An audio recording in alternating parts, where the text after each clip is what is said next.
tao có sợ bật rồi trái than bật rồi cái đồng tiền nó kinh ạ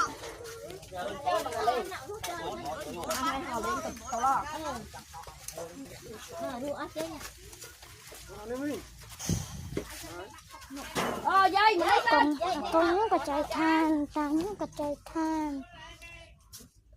lâu tôi tao có trái than lâu tao có trái than bây giờ cầm bưởi qua đây chơi hay là ai đừng chết đừng phải cro cro ai sang tông cắt sang nha chào con nhớ con trai trai thân chào anh hai cặp trai hiếu một tí ra vậy nè một tiêu trai hiếu một tí ra đây là cùng trao sau đây nhé hay giờ hình mã ta một tí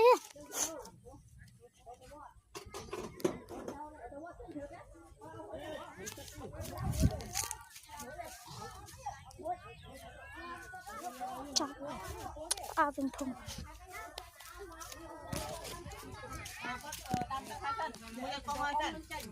thiên trời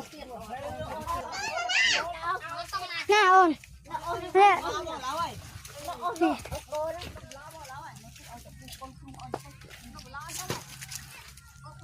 chào con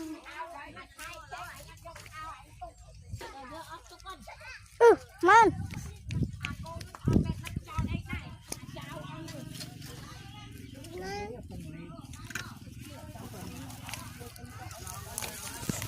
mô tôi ra khăn nóc chồng